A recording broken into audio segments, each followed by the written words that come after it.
2025 সালে এসেও যেন 90 দশকে বসবাস করছে রাজশাহীর এই গ্রামটি। বিদ্যুতের আলো গ্রামটিতে এখনো প্রবেশ করেনি।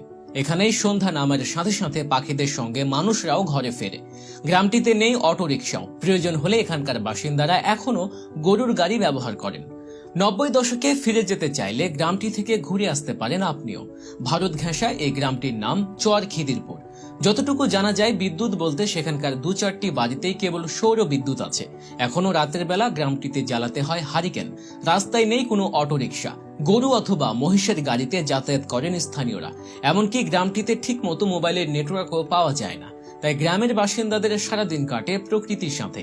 বিদ্যুৎহীন এই চর খিদিরপুরে নৌকায় একমাত্র যোগাযোগের মাধ্যম, যা নদী পারাপারে ব্যবহৃত হয়। 3 দিকে ভারত আর একদিকে পদ্মা। বিদ্যুৎ নেই, হয়তো আসবে না কোনোদিনও। রাস্তাঘাটও নেই বললেই চলে, তবে তাতে গ্রামবাসীদের যেন কোনো দুঃখ নেই। এই গ্রামটি যেন তাদের কাছে স্বর্গরাজ্য। চর খিদিরপুরে সন্ধ্যা নামলে নদীর ওপারে রাজশাহী শহরের বাতিগুলো একে একে জ্বলতে থাকে। সেই আলোতে আলোকিত হয় না চর খিদিরপুর, বরং অন্ধকার যেন আরো গাঢ় হয়। 90 দশকের চাঁদ কিংবা জোনাকির আলোয় আলোকিত হতো রাতের আধার।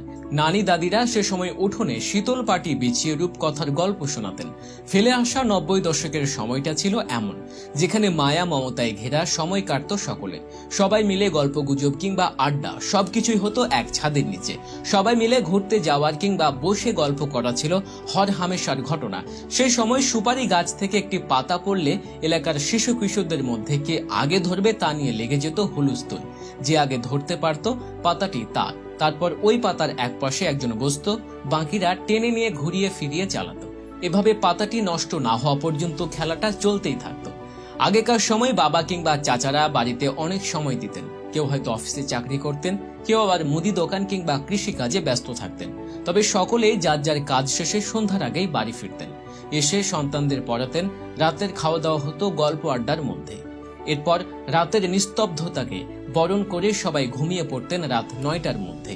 সকালে ঘুম ভাঙত টুনটুনি কিংবা চড়ুই পাখির মিষ্টি মধুর গানের সুরে।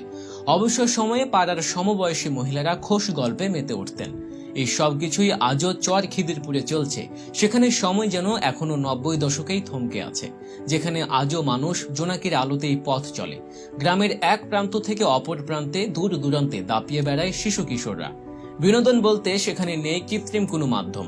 গ্রামটিতে বেড়াতে গেলে রাতে গেরস্তের মাটির দোতলা ঘরে থাকতে পারবেন। সকালে কালাই রুটি আর চরের টাটকা সবজি দিয়ে খেতে পারবেন নাস্তা।